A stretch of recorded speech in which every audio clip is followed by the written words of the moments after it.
All right. Well, this is working. The lights on. We can start. We'll probably gather some more. All right, we're in John 2 at the wedding at Canaan, and the word of the day today is semeion. Semeion is a really interesting word. It's I gave you specifically the Vines and Strong's definition, but I didn't put in all the antecedents. This is basically the definition that I use that comes right out of Strong's. There are issues with this word, and we'll talk about it just a little bit. First of all, semeion. This is sigma. Sigma. This is the E, long E sound. M. E. It's got a in. For explanation, right? In normal languages, usually accents are for changes of state of the vowel or changes of state of the consonant sound. But that's not true in Greek. In Greek, the accent is for the syllable, so you know what it is. So semeion, and not semeion. Semeion. Anyway, Greek does that. I don't know why it does it, because it's there's natural articulation in almost every language. In English, we don't ever put accents. We probably need to, because some of our words are totally messed up because they come from foreign languages and you don't have any idea. For example, one of the best ones ever, macabre. It's pronounced macabre. However, modern pronunciation of macabre, well, macabre is an Anglo-Saxon word and not a French word. So if you pronounce it in French, it's macabre, but if you pronounce it correctly in English, it's macabre. But it now that's what happens in English, right? So many journalists and people on TV have said macabre because it sounds good, right? And they think they're smart, that we've put that as pronunciation in. But it's really macabre. Whatever. Anyway, semeion. Semeion specifically means it is usually translated as sign. I don't want to write it up there. That's not correct. Semeion, and it's plural, sign and signs.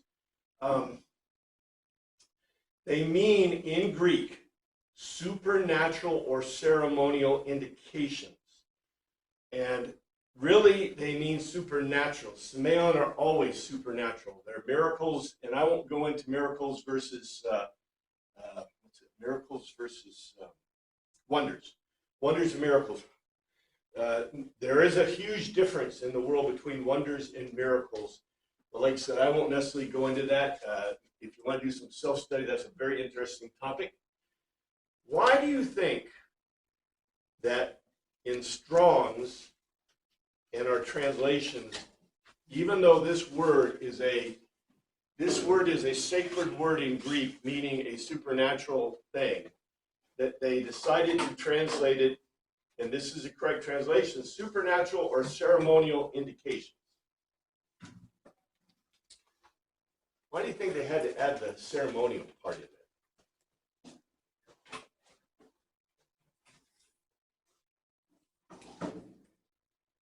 Well, you guys have heard of the Age of Enlightenment, right? Age of Enlightenment is a very important period. You know, they always talk about it, but they never teach you about it. Or if they teach you about it, they always teach you really funny stuff. But in the Age of Enlightenment, and actually let me go back to the Age of Reason. In the Age of Reason, there were two battles. The two battlers of the Age of Reason. In the Age of Reason, there were those who said that I can describe the world totally with logic and mathematics. And the other side said, I can define the world entirely with empirical data. Who won? Empirical won. This was before the Age of Enlightenment. And in the Age of Enlightenment, which we don't realize, the Age of Enlightenment, we entered the Age of Enlightenment with the idea of empiricism. So empiricism says, can you have supernatural occurrences or indications? No, you can't. Now, under logic or reason, can you have supernatural occurrences? This goes back to miracles and wonders. If God exists, I suppose. Bang! Exactly. Okay, miracles, okay, I'll tell you the trick. Miracles always come from outside of the cosmos. They always come from outside the physical world. That's a definition of a miracle. Read C.S. Lewis, okay? Wonders, on the other hand, also sometimes attributed to magic, although we usually call it wonders. Where do wonders come from? Within the creation. So you have wonders within the creation, you have miracles coming from outside the creation. This is the difference between empiricism, versus logic. In logic and reasoning, if it occurs, it must exist. And therefore, if God exists, which by the way Immanuel Kant proved, then you have to have miracles. Because if God exists, then something outside the cosmos or outside the physical world can act on the physical world. So therefore, when Strong's, who is a what era writer? Age of Enlightenment writer, right? When he wrote the definition, he had to put in ceremonial indications because you can't have supernatural indications. That's magic, right? However, we not only, I like to use the word believe. We are convinced. As a matter of fact, not only we are convinced, this is what I always get mad at people, the so-called historian, right? Anytime I bring up the topic to a non-Christian group or not knowledgeable, not aligned with basic certain thinking ideas, right? Anytime I bring up the idea of the New Testament or the Old Testament or any of the biblical works, they always say, but there's miracles. And like, well, have you ever read Caesar or Pliny or Herodotus? Do you realize in every ancient work, there are miracles. Every ancient work. It doesn't matter which one you got. So what are you going to do? If there's a miracle, are you going to throw out Caesar? Are you going to throw out Pliny? How about Marcus Aurelius? Throw them out? Just toss them, right? They don't meet the bibliographical tests, so you just throw them out. How about Josephus? Read Josephus, it's full of miracles. Throw it out, right? Who's doing these miracles? Who? Yeah. They are, like, for example, in Caesar relates a sacrifice that predicted the future. He also relates sacrifices that predicted his winning. He reflects on sacrifices that gave bad omens, so therefore they didn't do those omens. He relates that he saw a person that was healed by a healer. He recites that he saw people that were, they got made well, and wounds that healed that they should never heal. There's all kinds of stuff, because any occurrence that they could not fully explain using even talking about empirical basis. All right, this is why. I know this is not meant to be a rabbit trail, but these are really, really, really important concepts. Remember, I've showed you before religion, animism, pantheonic paganism, Mysterion, and Gnosticism. No one has invented anything past Gnosticism. But in animism, what causes the physical world, what causes everything in the physical world? Spirits, yeah. Because they have no basis. So fire, gravity, well, they don't even know about gravity, but fire, whatever, living things, everything that happens is due to spirits in animism. What in pantheonic paganism causes everything to happen? The gods, they are the spirits. They're still spirits, but the gods help them. The gods are the big picture. So metallurgy, music. The muse. How do you get creativity in the ancient world? The muse, the gods give you the muse. In mysticism, this is interesting because mysticism is the beginning of the understanding that there are things in the natural world, pi, an irrational number, that cannot be ever shown except with a symbol or with a circle, a unit circle. It exists. It's an irrational number. Coolio! But there, Mysterion tells you there are things in the world that are permanent and exist. But we are in the pantheonic pagan era. So what did Marcus Aurelius think caused everything? What did Caesar think caused everything? The gods. The gods. That's it.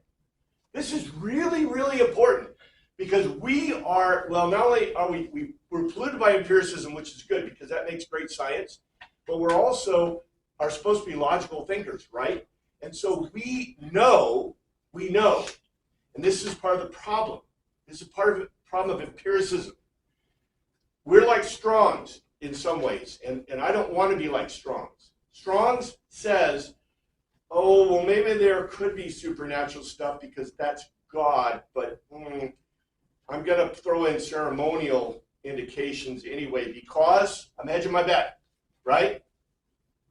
There can't be supernatural except God. Oh, yes, that's true. That is, well, actually, that's not true. That's not true. And I won't ask you to raise your hand, but I know lots of people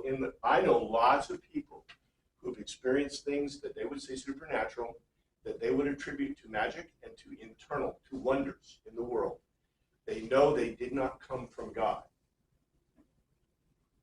Now, we don't want to believe that, right? We don't believe in demons or devils or there are people who do exorcisms. Now all we get is the bad stories about exorcisms. Did you know the Catholic Church, the Orthodox Church? I don't know if the Lutherans do it, but I know that every other liturgical church will do an exorcism. They actually have exorcisms, and they're not that odd. I mean, you don't have to be a raving lunatic for them to exorcise you. A person who has any kind of really continual sin or perpetual sin they can't get rid of might go for exorcism in liturgical type churches. And there's a prayer, there's an exorcism service. And it's not beating you over the head or spitting on you or throwing holy water on you. It's just a prayer to exorcise the demons or the bad things inside. Okay. So anyway, I don't mean to go down any kind of rabbit trail, but you've got to realize that when people are thinking in this era, they're not thinking the way we are at all. Fire comes from Zeus, period. There is no other explanation that they have. It's not until they get into mysticism, Mysterion, where they're getting into Mysterion basically from about 300 BC, 500 BC up, there's Mysterion. However, the problem with Mysterion is it always goes together with pantheonic paganism because you can only explain with the Mysterion the things that can't be explained with pantheonic paganism. So anyway, my point is this. When we talk about a semeion, we're talking about a supernatural indication. Although I will translate it like Strong's and Vines, I'll see supernatural and ceremonial, which is okay. We may be talking some more about this. So let's look at where we are. And here's the amphora. Remember, there's stone amphora laying on their side.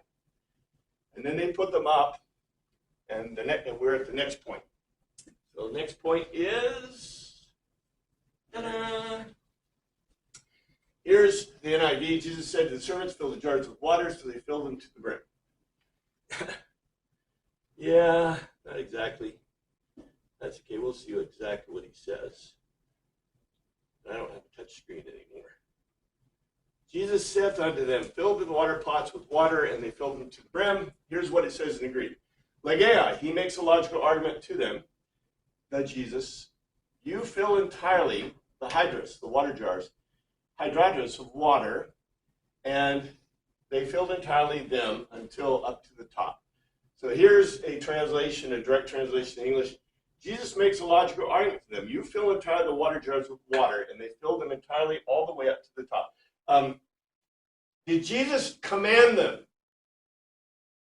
Did he tell them What did he do? Convinced. He convinced them. Okay. The reason I do that picture, that I want you to see that picture. Okay, they're stone, right? How heavy do you think they are? Pretty. Yeah, you think one person? I mean, maybe one person with a lever might be able to get that up.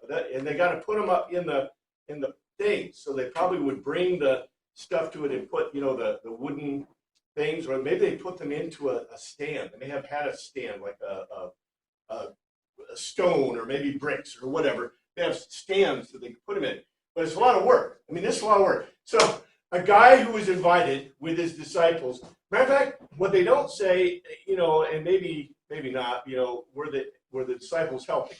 Usually if a rabbi's there, he's like, now you guys come, right? Go help. But who knows? It doesn't say that. But remember, everyone there is a servant to a degree. But it says a servant, he saith to them, but he makes a logical argument for them. So he convinced them. He convinced them to, number one, raise the pots, and number two, turn on the garden hose. No, to go to the well or to the creek or wherever they were, and to take the water out, This was a significant amount of time. Yeah, this is 600 bottles of wine equivalent. How many? 39. Each one carried about an amphora, which is like 39 liters, something like that, almost 40 liters. A lot of water. But anyway, I think this is really interesting. It is interesting Jesus and mother commanded such authority, but I disagree with this idea that he just goes, it's like the disciples. Hey, come with me, right? No, he convinced them. This is what the Greek says. Our translators, I think, did us a great disfavor by not including that, because what they do, and probably in yours, well, in the King James, you notice they didn't do that, but in the NIV, they did it. And I think this is a really bad thing, because this implies that what? He gave them command. Well, it's a quote. He just told them, fill the jars with water, and they just filled them. And that's not what the Greek says at all. And if you ever wondered, I mean, what? Okay, why do we think that people did what Jesus said? They trusted him somehow. Well, why couldn't Jesus go to every person and say, hey, I'm Jesus. You believe. You believe. You believe. You believe. Right? And then throw holy water on him. Why? Why won't that work? You have to have a reason. Well, you have to be convinced, right? Baptism doesn't work without the Word. And the Word is what you are convinced of, not just somebody saying words above you. If that was all it took, then everybody would be saved in the whole world. And all you have to do is take a fire hose and go, I baptize you in the name of the Father, Son, and the Holy Spirit. And make sure you get the words right, or the Catholic Church will cut you off and you're done. Right? They did that. In any case. So it isn't the words, it's convincing. I think it's really important for us to know. Let's see. I also think this, okay, you look for motivation. I look for motivation. These servants, they were out of their minds. Okay, today we don't have corporeal punishment for your servers or your servants, so the people, most people don't even spank their kids anymore. So, but in this era, if the servant didn't take care of the business that was necessary to take care of, what do you think had happened? Beating, thrown in the, in a shed for a couple of days without food and water. This is not happiness. But anyway, they were out of their minds. And so when Jesus said, when Mary says, hey, give logically reasons with him and says, hey, do what Jesus says, they're like, oh, God, there's some hope here, right? There's some hope. Thank you. I don't know if it will work. I mean, would you? I mean, just think how they're at their wits' end because there's no wine and everyone wants wine and it's a wedding. And if it doesn't look good, it's going to be bad. The master's going to be unhappy. The mistress is going to be happy. The bridegroom's going to be unhappy. The bride's going to be unhappy. Everybody's unhappy.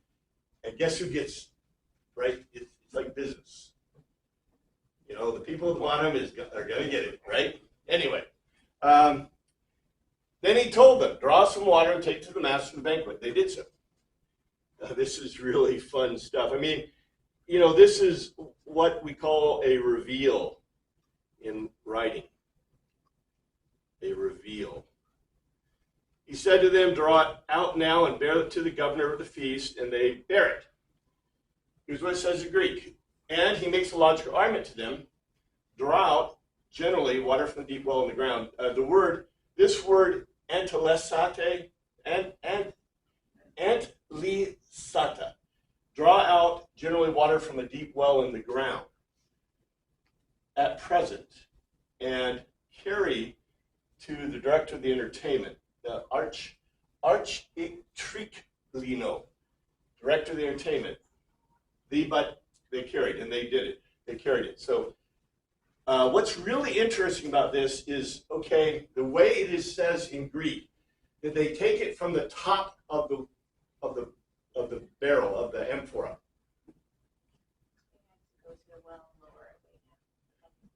Well, see, it wasn't in the well, it into the amphora. But our presumption is that it was obvious, right? And so they just dipped it from the top. This doesn't say they dipped it from the top. What did they do? They went to the bottom, which is also interesting. How do you do that, right? Because these are pretty big things full of water. But it's saying that when you looked at it, maybe the water, maybe it didn't look like wine, right? It didn't smell like wine, look like wine. The top wasn't wine until you got into the bottom of it. And now there's wine. Now suddenly it became wine. I think this is really interesting because if you're a Lutheran, okay, this makes you really happy. Why? What's a Lutheran? Okay, the Catholics are into transubstantiation, right? The Lutherans call it real presence. Now, the Anglicans are into real presence, but they believe that the wine is Christ when it's blessed. When do Lutherans believe it becomes the body of Christ, the blood of Christ? When you eat it, when you ingest it. When it's consumed, right? So this is saying that it becomes wine when it is taken. Very interesting. That probably would support more Anglican, not so much Catholic. Anyway, because Catholic would have said it's transubstantiation. Once I blessed it, it becomes, right? Anglicans say when it's real presence. So once you do it, it becomes. Maybe there's a middle one between those two. So maybe everybody's wrong. Anyway, what's interesting, here's the thing. So he makes a logical argument, etc. And he makes a logical argument, then draw it out now and carry it to the director of the entertainment. And they carry it. Why did he have to make a logical argument to them? Because who would want to carry some water to the director of the entertainment? Well, this goes back to what I said. I bet it looked like water. I bet when they put the water into the amphoras, it looked like water still. He says to draw it out from the bottom, right? From the base of it, from way deep, which is hard to do anyway. And then he says, take it to them. And they're thinking the whole time, what do they think? It's water. It didn't work. Yeah, he's gonna be so mad at me for this trick. And Somebody should do a movie of this. Because can you see this? Here's the guy they picked. Okay, Rex here, you get to do it, right? I was like, oh no, I gotta do it. It's like, it's just water, it's just water, it's just water, it's just water. Sir, look at this. Yeah. If you remember, the director of the entertainment was whom? Who was this guy, according to the thing we studied last week? The father? No, he's the groom's best friend. He may be the best man. He's the guy that's in charge of the wedding stuff going on. And he's the director. They call him the director of entertainment. He's the guy that's head. Remember, that's what we looked at in that time period. That's what they did. So he makes a logical argument. He's like convinces them, draw it and carry it to the director of the entertainment, and they carry it. So 9. And the master of the banquet, the director, it tasted the water, it did turn into wine. He did not realize where it come from. The servants had drawn it, water knew, and he called the bridegroom aside. So he didn't even know what's going on. The servants aren't talking. I wouldn't either. Somebody said, this crazy guy told us to fill us with water, and we did, and now there's water. So when the ruler of the feast had tasted the water that was made into wine, he knew not whence it was. But the servants which drew the water knew. The governor of the feast called the bridegroom. So here it is in Greek, os how, but he had tasted igustato, boy, gusto, right? Gusto, he had tasted the architrikinos, the director of the entertainment, the hydor, the water, wine, ginemeon, having been caused to be, and nor not, he saw with physical eyes. This is really cool stuff. From which or what place it is. The attendants, the diaconai. Diaconai. If they were servants, they would be not diaconai, they would have been, what's the word? Bound slave.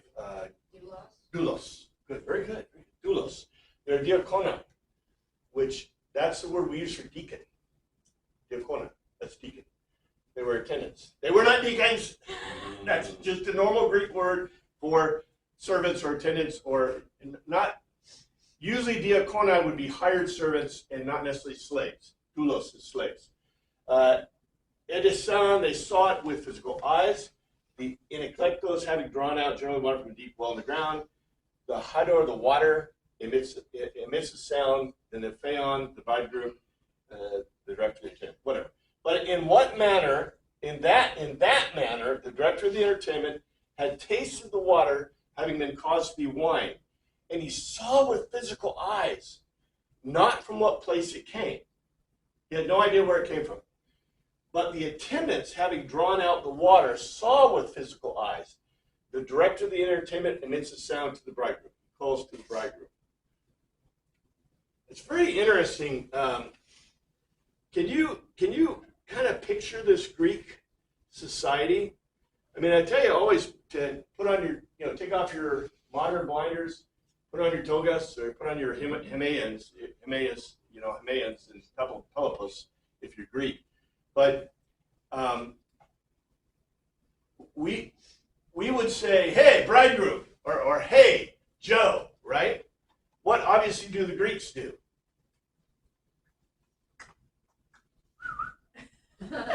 Yeah. Well, usually in Greek society, American Oriental societies, one of the ways you get people's attention, don't do that in Japanese. In Japanese culture, clicking your tongue is considered an insult. But in other cultures, clicking your tongue is considered a way of getting attention that's subtle, right? As opposed to whistle, right? A whistle or whatever, right? Yeah. In English, we might go, right? Right? Emitting a sound. But it's really interesting that he wouldn't call out. He would emit a sound, which also means he has his attention, which is another thing. Anyway, Anne said, everyone brings up the choice wine first, and the cheaper wine after. The guests have had too much drink, but you have saved the best till now. And let's see, that's not a bad translation. Let's see what it says, though, in the Greek. And he saith unto them, every man at the beginning does set forth good wine, and when men have well drunk, that is which is worse. But thou hast kept the good wine till now. Here's the Greek.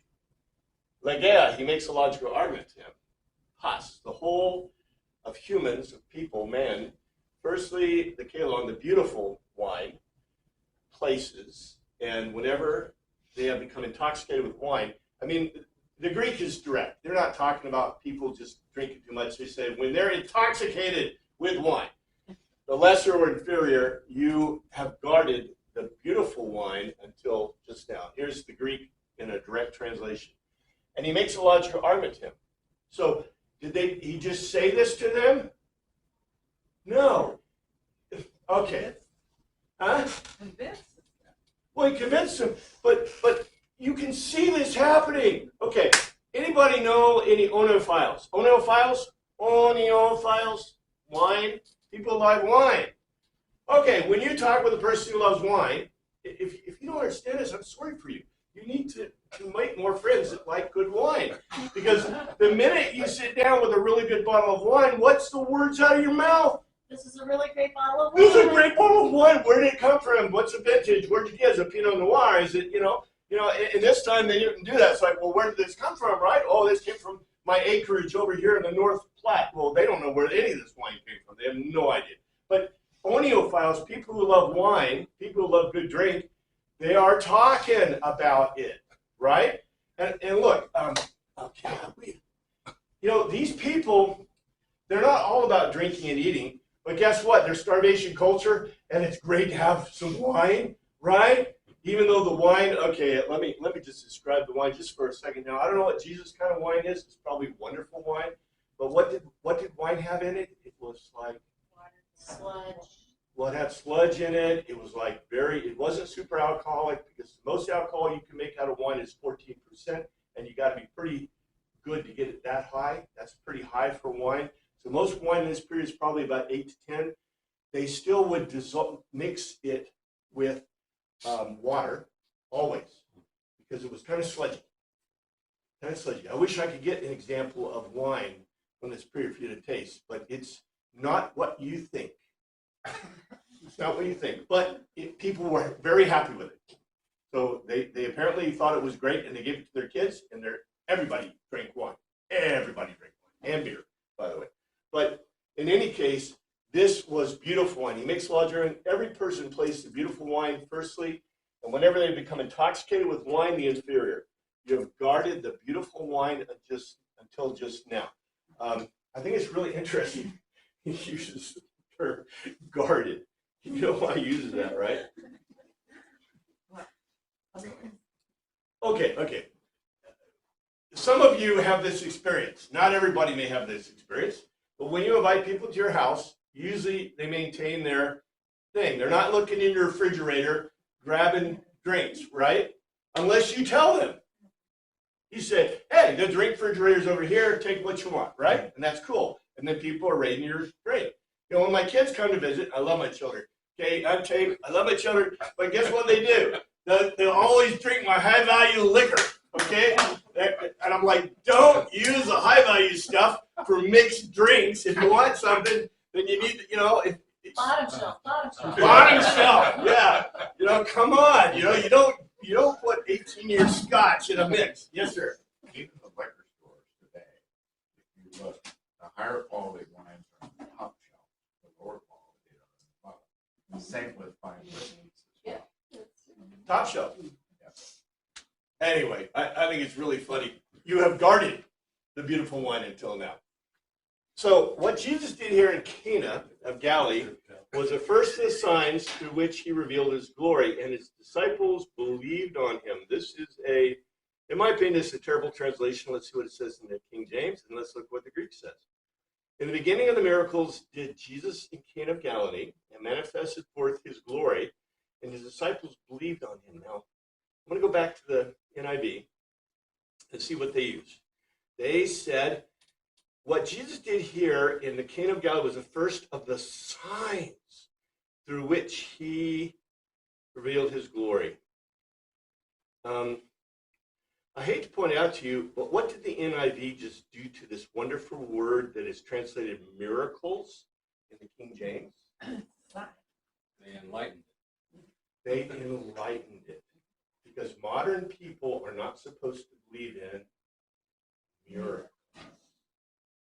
Now, the Greek is much better. That's why I love Greek. Greek is very concrete. Let's see what the Greek says.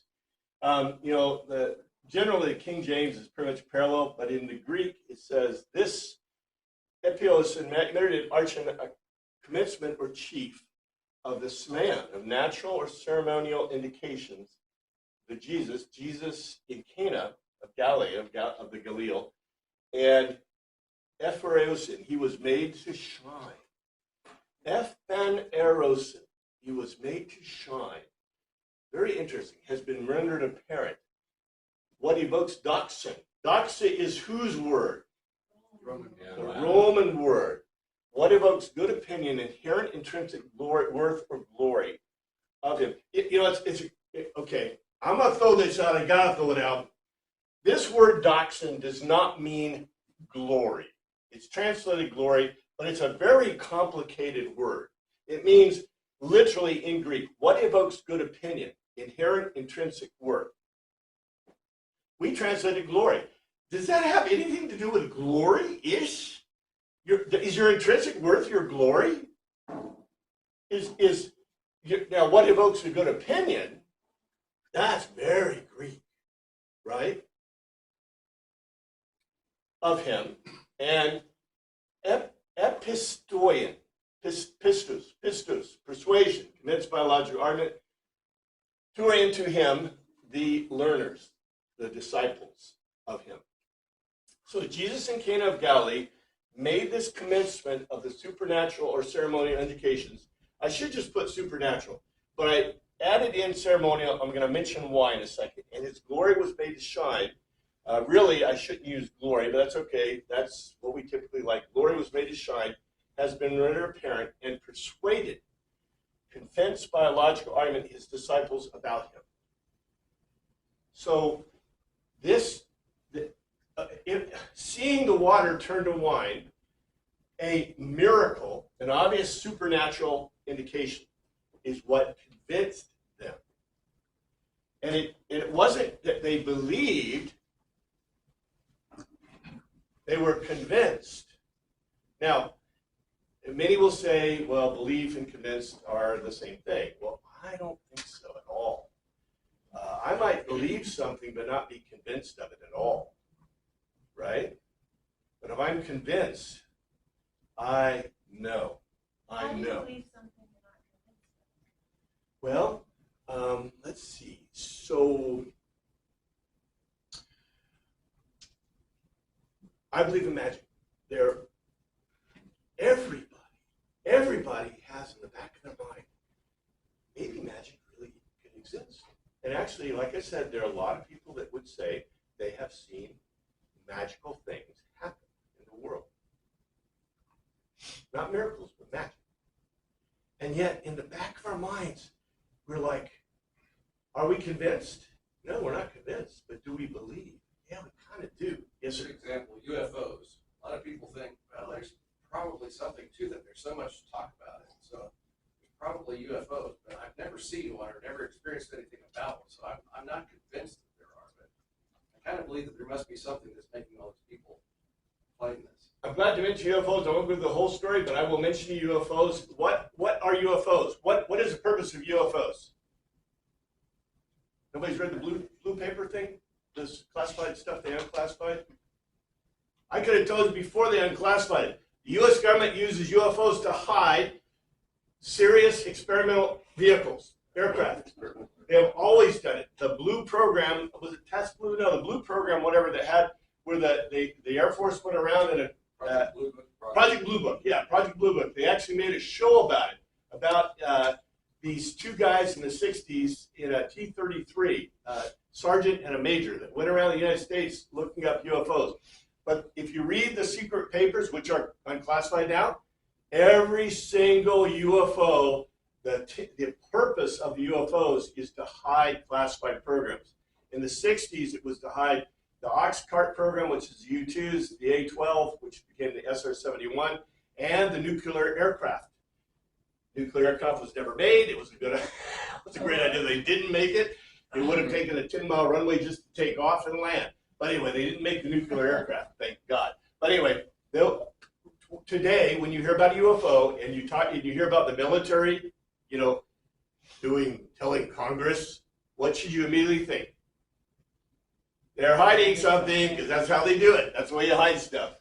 And I don't know nothing about it. I just know that's what the classified documents all say. So anyway, but what I want to mention is about ceremonial indications, because in the Greek world, what caused everything? We already said it, it's the gods, right? So you can go, like for example, every piece of ancient literature talks about miracles. For example, Socrates witnessed a miracle. Remember what it was? Socrates claimed that he either saw or he heard the experience of the oracle that predicted his life and death. And predicted and said, I don't quote me on this, but it's something close. It said that the wisest man in the world was Socrates, and that he could teach you whatever, something. And so that's why the oracle made that oracle, and that oracle drew people to Socrates.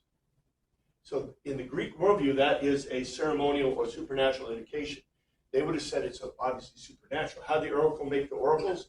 They apparently breathed in poisonous gases that were coming from a hole there at Delphi. Well, actually, there are 7 oracles, but Delphi is the most famous one. That's the biggest one. But they would breathe in this stuff.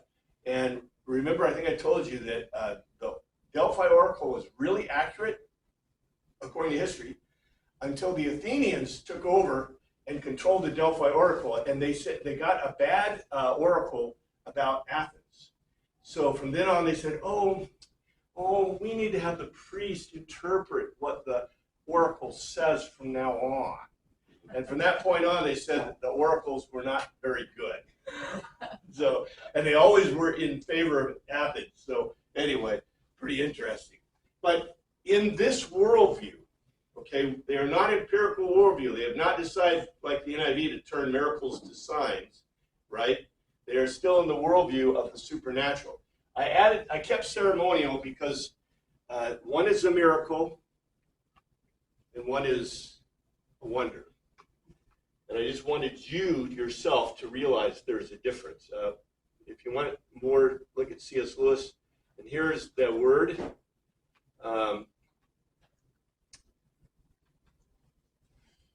I won't go through that or describe most of that stuff. After this, he went down to Capernaum with his mother and his brothers and his disciples. They stayed there for a few days. This is some really interesting stuff here. Your Catholic brethren will probably not be happy with this, but that's okay. After they went to Capernaum, he and his mother and his brethren and his disciples, and they continued there not many days. Okay, see what it says. Amid this, he went down into Capernaum, he and mother of him, his mother, and the siblings of the same womb. Siblings of the same womb. So there goes Semper Virgo. Yeah. Yeah. Now, Strong's, Woodhouse would not necessarily agree with this, I don't think, but Strong's and our modern translators like to translate this word, Adelphoi, Adelphon, as brethren, in the sense of not just your siblings of the same womb. And by the way, this might be females too, right? Siblings. That's why I translated siblings. They like to translate this as brethren. Or why? There's some ambiguity there, I suppose, as to who they were. They could be other relatives. Like Catholics will often say, oh, in that culture, in that time, like they actually called cousins, and I would think like all apply this same word. So we don't know for sure that they're actually siblings. Of course we do, because they're siblings of the same womb. There is no way that you can be a sibling of the same womb, be from another mother. Now, I can be a brother from another mother, right? But I can't be a sibling of the same womb. So guess what? The Catholics are wrong. Yes, sir. If that were true, wouldn't have John the Baptist have been considered an Adelphoi of Jesus, because he was the first cousin? They were closely related, probably. So He could be. The reason this becomes slightly confused, is, do you remember Hebrews? What is one of the biggest messages in Hebrews about believers? They are adopted children. And in some cases, they use the term, usually they use the term hagios, but they do use kind of ambiguously the term siblings of the same womb, but not precisely in that context. The reason is because if you are adopted,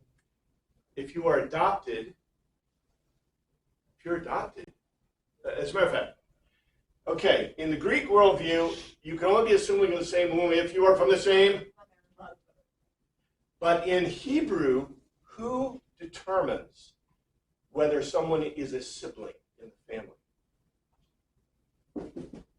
It's very important. Who determines? Well, isn't it the lineage is matriarchal though? The lineage is, but who accepts the child? The The father. So then it's like when you have the levirate marriage or whatever, with where the husband dies and then the brother of the husband takes the wife and then has a kid. It's actually considered the first husband's. Bingo. And also, what we don't talk about, that we should probably talk about, all this stuff makes us go, like circumcision, right? But circumcision is a huge part of the Jewish thing. What is the big deal about circumcision? They are doing what? Giving a name to the child. And the name they're giving to the child, if the father accepts the child as his, it doesn't matter who fathered the child. This is Hebrew. And in Hebrew culture, if I adopt a child as the matriarch or as the father, as the patriarch of the family, I have brought that person, male or female, into the family. And they are now a permanent member of the family.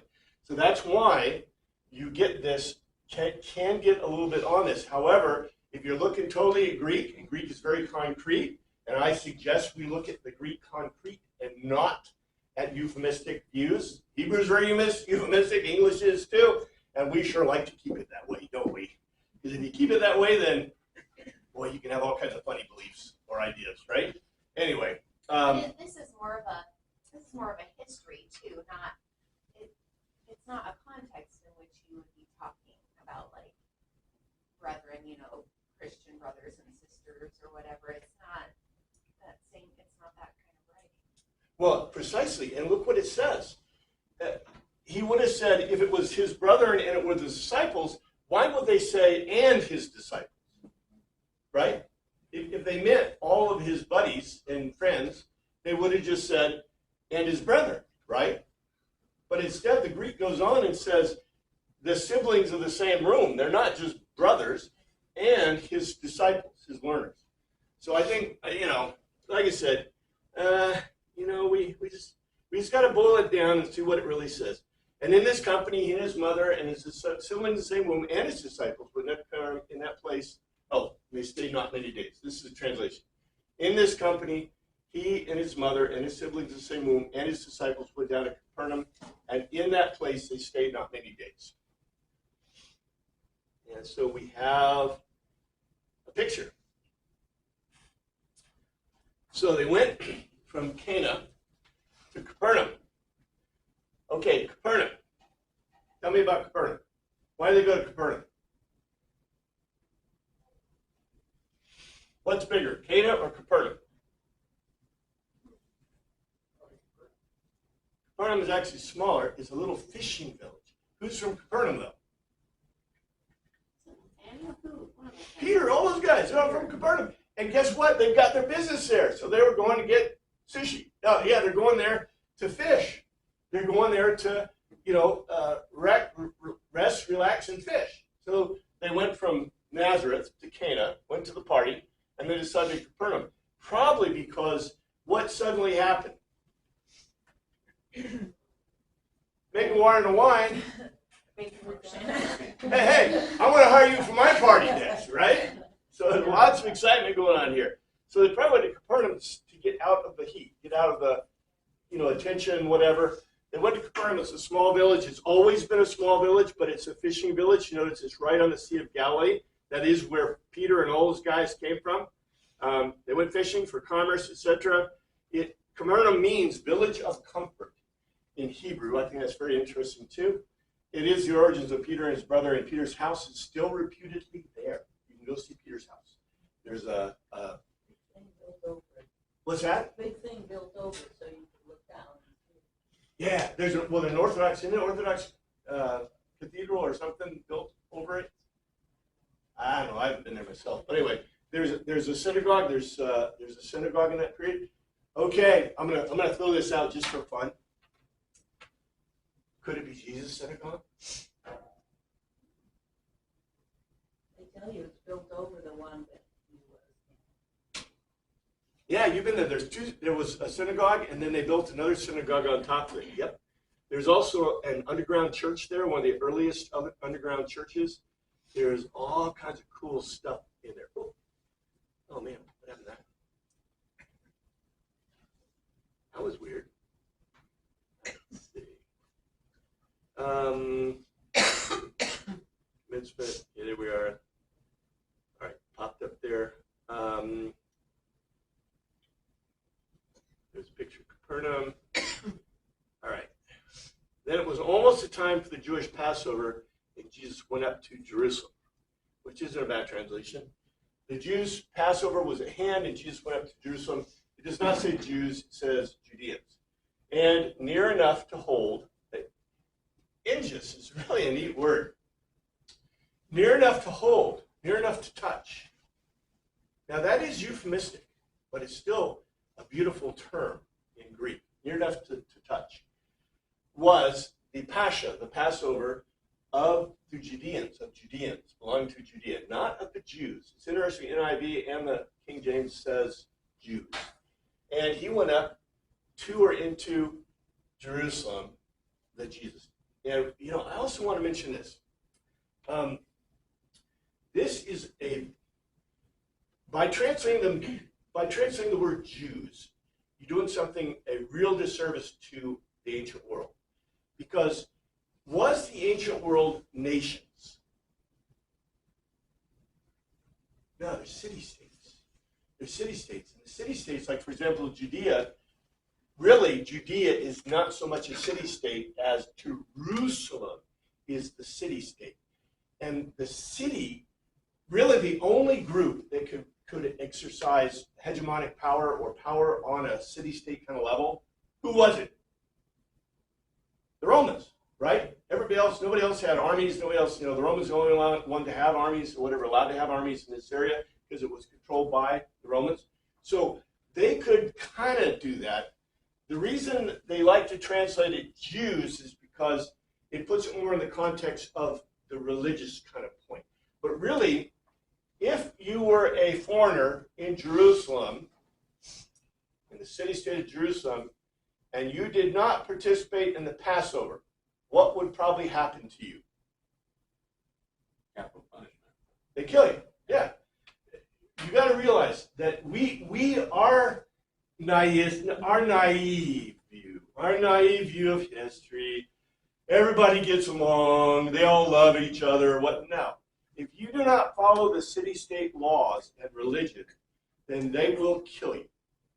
There are a few groups. The Jews actually, as a group, really fared well because they were merchants in commerce generally. And they could set up their merchant kind of systems. And they did stuff in the cities in, for example, the Roman Empire and had some pretty good, clout's not the right word. I would still run for the hills if something bad happened in those cities because the chances are you're going to be toasted. But the Pythagoreans, they toasted the Pythagoreans. The Pythagoreans were a mysterion, and we know historically if they had like a volcano erupt or a earthquake or a famine or pestilence, guess what? It's Pythagoreans. They're not following our city-state laws. They're not sacrificing. And guess what? Kill them. Generally, they ran the Pythagoreans out. We know that. We don't know how many they killed. But we know, for example, remember Suetonius? What did Suetonius do or Suetonius recorded that Nero and Nero's father did what in Rome? He ejected the Mysterions, and especially they mention the Mysterion of Christus from Rome, because they thought they were causing too many problems. Well, the problems they were causing is they weren't following the religion. And that's why what did Paul tell the Christians in all the letters to do? when you read it in the Greek. You remember when you say Thessalonians and Galatians and Colossians, what did Paul tell them to do? To go ahead and go to the festivals and participate in the festivals, but not to be convinced of their gods. That's what he told them. Paul was the guy who said, is it okay to eat meat sacrificed to idols? Well, all meat was sacrificed to idols. All meat was sacrificed. So As Paul long as said, it's don't participate in it, or don't, if they tell you it was, then. there's some ambiguity in that, but yes, basically, if it bothers your fellow believer, fellow convincer, convinced, then you're not supposed to do it, right? But Paul was the guy that said, if Paul had won, we would have lamb in our Lord's Supper. But because he didn't win, it was basically the Council of Jerusalem that won in that little battle. And so therefore we do what the Council of Jerusalem said. We do not eat meat sacrificed to idols. All meat was sacrificed to idols, except for kosher butchers, which is very rare. And that's where we are today. John Chrysostom fixed that problem for us, kind of. But anyway, here's the thing. And near enough to hold was the Judeans' Passover. And Jesus went up to Jerusalem. Not bad. The translation is not bad. It's very simple, straightforward Greek. As straightforward as Greek can be, which is very straightforward. This is a very interesting map. I want you to note what the title of the map is. This comes from Britannica. By the time, I'm almost at the end. It says, Palestine during the time of Herod and the Great and his sons. And then here's the boundary. This, I think, is a really nice chart. I drew a picture of them going from Capernaum to Jerusalem. You can see the mileage there and other stuff. What's wrong with this map chart? There's no such place as Palestine. There is no such thing as Palestine. Yes, Palestine is a creation of the 1940s, basically. It did not exist until the early period. Yes, sir? Was it not the Roman name for that area?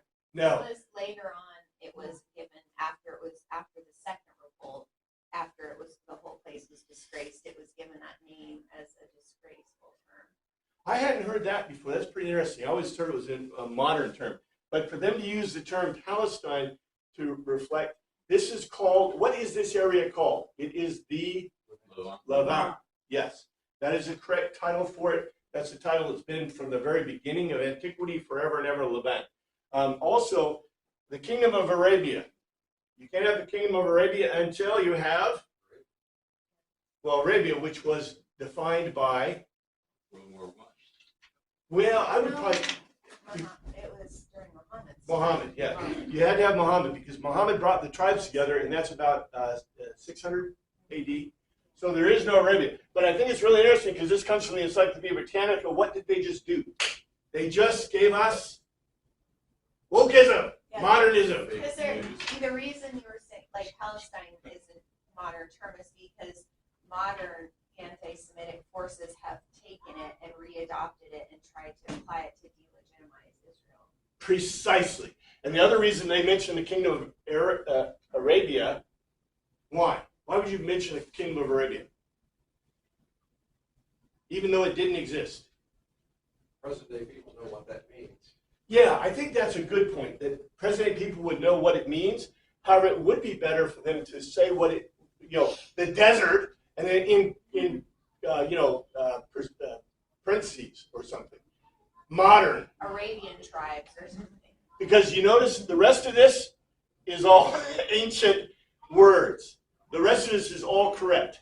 It's just the title and this part is bad. Anyway, thank you, Father, for your word. Praise what God us this week. Amen. No class next week. Oh, no class next week. I'm sorry. No class next week. Oh, good. I'm not going to be here anyway. We'll be in Boston. In Boston. We'll be with the Pirates who don't do anything. But